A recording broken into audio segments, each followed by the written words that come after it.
This is Talk Business and Politics with Roby Brock. Welcome to the program. Joining me now, John Brummett, columnist with the Arkansas Democrat-Gazette. John, good to have you with us, and we have a lot to discuss this week on our program. Yes, we do. Let's begin with Yes, we do. Let's get to it.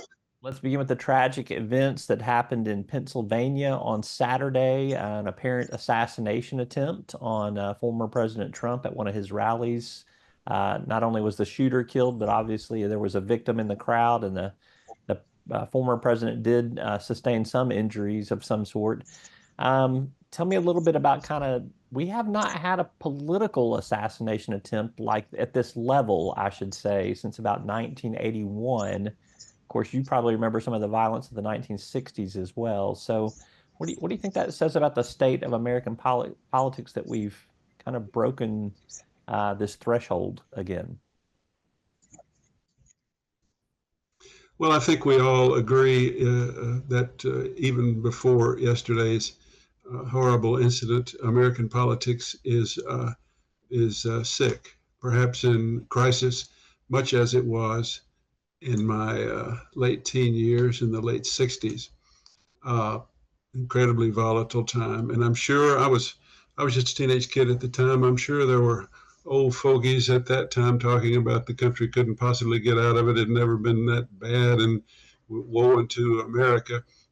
And things got better, and we can hold to that hope. But this morning, we record this on Sunday. It's just a time, in my view, to lament that this could happen, lament that it did happen, and for everybody, newspaper columnists of a left of center persuasion and everybody else, to take stock of where we are and how they might do individually, how they might behave individually to make our politics less diseased. Because there's incredible hatred out there, and we thought our Secret Service had gotten so outstanding that these things were not likely to happen anymore.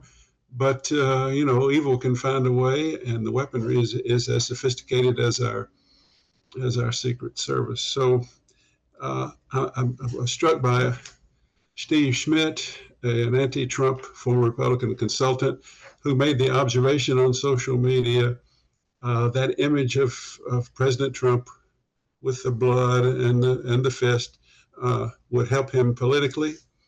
And Donna Brazile, a Democratic consultant, replied, "Please take this down. Please take this down. This is not a time to be analyzing the political repercussions, making political recriminations, or even doing political analysis of how is all this going to play out. This might be a moment when we don't think about how it's going to play out, but how we all might do better." I don't disagree with that sentiment, but it's kind of too late to put the toothpaste back in the tube of how this might play out. We've got a Republican convention coming up this week. You have to assume that there's going to be this imagery used. Donald Trump projects himself as a strong person, a strong individual, a strong leader. Surviving an assassination attempt is going to, no pun intended, strengthen that image. There's kind of, to me, there's no getting around the fact that it's going to play out politically to his advantage, at least this next week in Republican circles, which are already, these conventions are already pretty orchestrated, positive PR events as they are. I don't disagree that it's going to play out the way it's going to play out, and people are going to respond the way they respond. And if you go on social media, you can see the worst of humanity in all manner of response to this. I'm just saying, for my part, and I hope many others' part, could take a little moratorium on play out. Even if that moratorium only lasts until the start of the Republican convention, when of course you're right. And if those images are real, and images can be used for political advantage.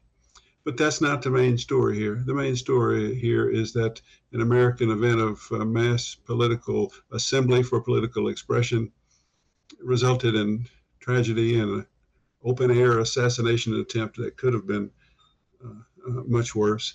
And so this morning, is there something we all could try to learn from it, just for a short period of time? That's my only point. I tend to agree with you on that. I also feel like we Right. still don't know so many facts about why this happened and the person that allegedly, caused this to happen. We don't know what the motivation was. We don't know if we'll even find out what a motivation was. That's a possibility as well. So, well, let's. I'll tell you the bigger story right now. The bigger story right now is not that we don't know. It's that so many people in this wasteland of social media profess to know. Have you been on there seeing? I mean, people profess to know the motivation of this gentleman, what caused this young man to do what he did, who is to blame for this, who is blameless in this, and it's all in this resentment-based, hate the other side, hyper-partisanship, and that's all that stuff is destroying us. We need to be able to disagree vigorously, disapprovingly, but not violently, and not with this hatred and recrimination based on nothing other than what you invent in your mind because of your partisan predilection. But that's above my ability to fix and yours. And but we can just work on it as best we can. I agree with Okay. you. Point well taken. Now, Right. before the events of this weekend, there was growing momentum, I would say, to among Democrats who are divided among their support for President Biden. There was a push to get him out of the race. It seemed to be gathering more momentum. Again, because of this incident, I think everything's a bit on pause. But what's your assessment of how that faction of the Democratic Party was growing in its vocal discontent? And do you think it possibly picks back up once this moratorium of sorts kind of falls by the wayside? I think there will be a moratorium. I think that President Biden will make appropriate statements. He gets points for his tone. The White House gets points for its tone. As I understand it, he got Mr. Trump on the phone last night, and they had a short, respectful conversation. That's good. And this is, as I'm saying, it's no time for Democrats to say, okay, we got to keep saving the Biden presidency, or we've got to get rid of him. It's as you put it, a moratorium on that kind of talk. I tend to think that we have short attention spans. The news cycle moves at warp speed. We have the Republican convention starting. Partisanship is going to be the essential element of it. It starts in a few hours, and we're going to be back to normal in our rhetoric most likely by midweek, I suspect. And the stories will be what the stories were before, and and Democrats will begin to put back in focus the issue of whether Joe Biden, what are we going to do about this? Can we win with him? If we can't win with him, what do we do about that? I think we'll be back to a woeful normal in a few days. And where it stands is, I agree. The momentum was building that President Biden's removal as our nominee is looking likelier, perhaps inevitable, a matter of timing, a matter of doing it the right way. And I suspect that's what it'll settle back into in a matter of days. Let's turn our attention to Arkansas. We've had an issue that has been a particularly divisive issue in the last week, and that centers around the abortion amendment of 2024. I believe on, I can't remember if it was Wednesday or Thursday of last week. My days tend to run together sometimes. Secretary of State John Thurston claims that they did not have enough, the group supporting this measure does not have enough signatures to qualify, so he disqualifies them from consideration. A day later, they send a letter saying you've performed your duties incorrectly, and I suspect that we're heading for a legal challenge on all of this. But kind of what's your take on that battle, what you've seen kind of play out, at least through what we have been able to ascertain from Freedom of Information documents, as well as statements from both sides, I just kind of leave it at this, that I feel like until legal action is adopted, there's really not much that can happen until we see those arguments play out. Yeah, this cries out for litigation. I tend to be pessimistic about political litigation from the abortion choice perspective in Arkansas. When you go into the Arkansas courts, with the backstop of the Arkansas Supreme Court. Federal court's another matter altogether. Depends a lot on which local judge you get when you file your suit, but you're still going to deal with the Republican-dominated Eighth Circuit, and eventually, if you must, the U.S. Supreme Court, which is 6-3. Am I saying justice, as I put in the paper this morning, am I saying justice is partisan in this country? Not all of it, just the political cases. And I think you can almost guess along party lines how things will go. And this is another example of just how deep and bitter and hyper emotional our issues are. I've had praised and praise again the heroic, against the odds efforts of pro-choice women in Arkansas, without any promise of help from the national pro-choice movement, to get these signatures, to get out there and go into hinterlands where abortion is not considered to be popular and get the requisite signatures. A great accomplishment for which they deserve praise. And then they turn in their signatures and they're celebrating, and they find out days later, oh, by the way, a couple of things here you didn't file, so that affects this number of signatures. Too bad, you're gone. From a Republican office holder who is no doubt pro-life and opposed to the pro-choice movement and to the amendment.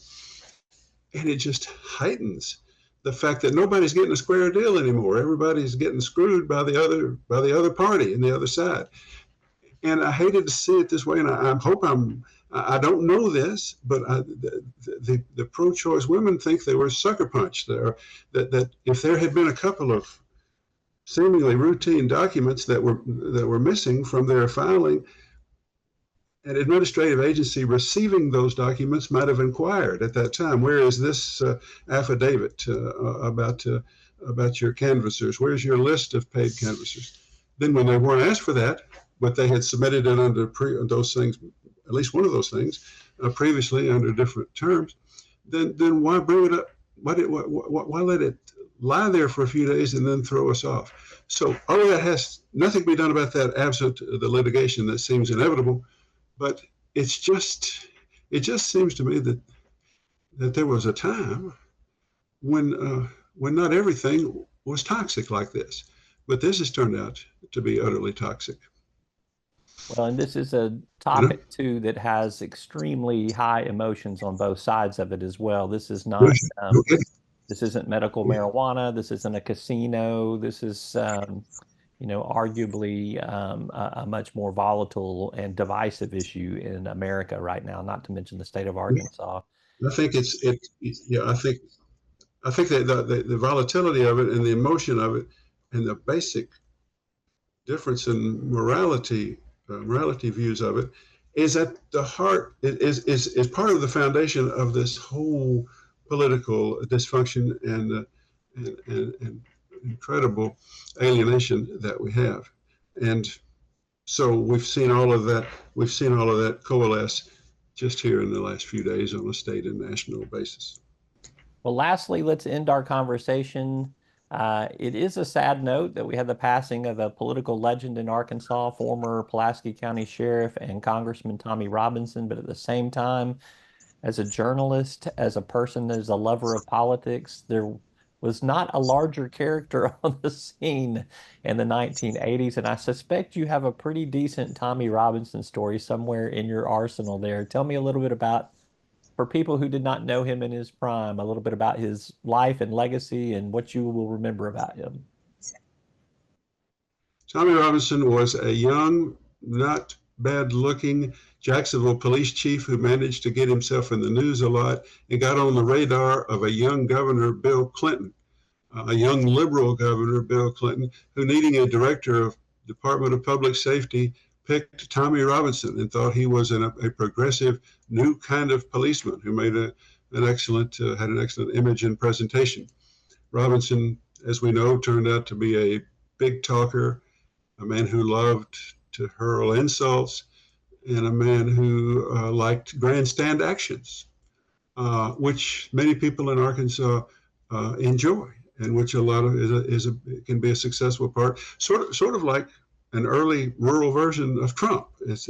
And he became a legend in Arkansas. He became a county sheriff who, when he faced the same problem every county jail faces, which is overcrowding in your jail because the state is backed up, he just hauls off and takes a bunch of prisoners on a hot summer day and change them to the fence of the state prison. Calls names of the federal judge who rules differently than he wants him to, and all of these things are part of a political persona that is a lot like the kind of conservatism we see in the Trump era, combative, and that people coalesce around because they like the fact that he stands up for the things they think are right and fights against the establishment, I guess you could say. And that he became a legend, and he could have been. He got elected to a Congress as a Democrat from the 2nd District, and then this is a true story. Lee Atwater, famous late Republican consultant, scanned the country and decided that the first George Bush's, President Bush the first, that his only real problem toward re-election in 1992 was this young governor in Arkansas, Bill Clinton, Democratic governor, and the Republicans persuaded Congressman Robinson at the White House in a national event to announce his switching of parties to the Republican side for the purpose of running Robinson for governor against Bill Clinton and taking him out to remove him as a threat. And Robinson made that party switch. And then Robinson drew Sheffield Nelson as a Republican primary opponent.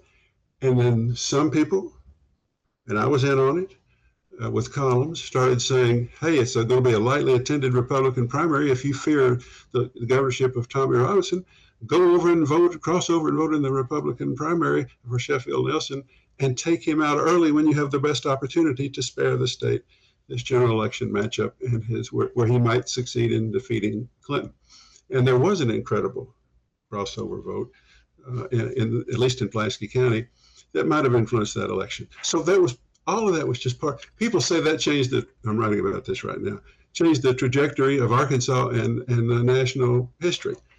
Maybe the trajectory, but the trajectory crashed. It didn't change anything permanently. But just these kinds of things surrounded the saga and the legend of Tommy Robinson. People say 1990, that primary, was the biggest and most pivotal election in modern Arkansas political history. I no longer think that's true. I think maybe the Sarah Sanders election was the most pivotal thing. But it was big. It was an interesting time, kind of a fun time to be writing, to have a startup political column in a statewide newspaper as a young whippersnapper, as I was. Well, I'm going to put down the 2014 general election as the most pivotal one in my lifetime because of the Republican supermajorities and takeover of all the federal and state constitutional offices. That one gets my vote. So, all right. Well, all right. I don't argue. Okay. Well, I don't want to argue any politics this morning. It's 1 and 1A. How about that? So, all right. He's okay. Very good. He's the columnist with the Arkansas Democrat Gazette. Always appreciate your take. Thanks for being with us. Okay, Roby. Next time. Bye-bye.